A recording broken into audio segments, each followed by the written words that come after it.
on this championship in Asaba, Nigeria. Let's go live now to Asaba, where CGTN's Edmond Nyabola is standing by. Edmond, of course, some prominent African athletic stars chose not to compete in this year's event. Do we know why? And has that diminished the status of this year's championship? Well, Lindy, by far one of the best attended African championships, and by best attended I mean top African athletes showing up here to compete in this 21st edition of the CAA African Athletics Championships. For one reason, and it's because this is also the qualifier for the IAAF Continental Cup next month. I mean, top athletes would want to compete in such kinds of competitions, but to do that, they have to come here, compete against their peers from the continent, and then earn those slots by competition, through competition, and be able to represent the continent after the team will be selected here. Some names, of course, as you say, were not able to come here, but the key ones that were not able to come were for various reasons. Some of them injury. When you talk about Isaac Makwala of Botswana, when you talk about Wade van Niekerk of South Africa, I mean, people who've been suffering injuries ever since. Makwala, of course, after the Commonwealth Games 400 meters gold medal, suffered an injury. Wade van Niekerk has been out for a while. David Rudisha of Kenya, of course, former Olympic and world champion, of course, as well, missing these championships for various reasons. But those who were able to come have come here, competed against their peers, and have earned the slots to the IAAF Continental Cup. So by far, Lindy, even as you heard in my report, the best attended African championships by the African athletes. And looking ahead to the Continental Cup next month, how is Team Africa shaping up? Oh, it's a strong team, Lindy, I have to say. I mean, by virtue of the top athletes coming here to compete, I mean, and winning their respective races as well, as was expected, the big boys and the big girls as well in their respective competitions, just ruling the roost, winning their respective events. Talk about Akani Simbine of South Africa.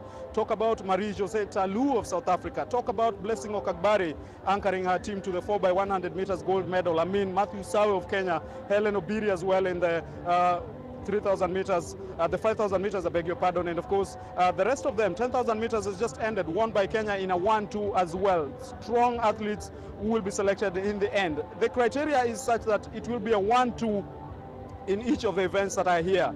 And we understand the CAA could actually opt for the third or the fourth athlete if there's a case of a 1-2 finish by the same country, as was the case in the 10,000 meters women, which was won by Kenya, gold and silver as well. So we understand that could be a different criteria of selecting the team, but that we are yet to confirm.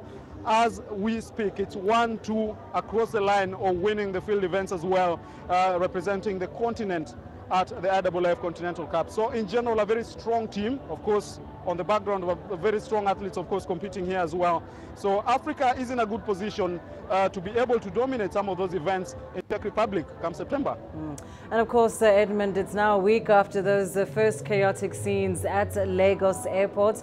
Have better travel arrangements been made for athletes who will soon be departing from Asaba?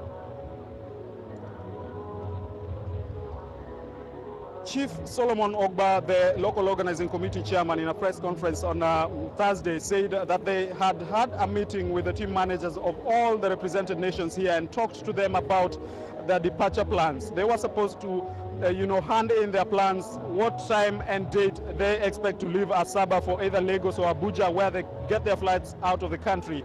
And they were asked to do so by Thursday, the day of the press conference. So we expect that all the teams have handed in their travel plans and the itinerary, of course, of leaving this country.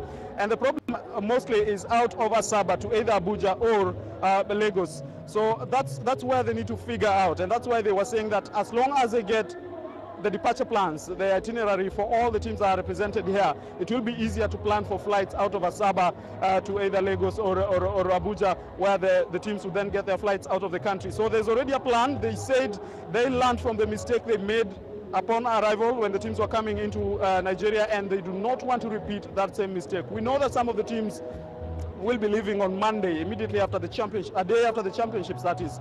And the case in point being Kenya here, having their flight at slightly past midday on Monday from Lagos. So those are the considerations they will put in place. If they have several planes to, fly people out of Asaba, they will, of course, do multiple, flights. And if it's only one or two of them, then it will be on a case-by-case basis, depending on which team is flying out of Nigeria first.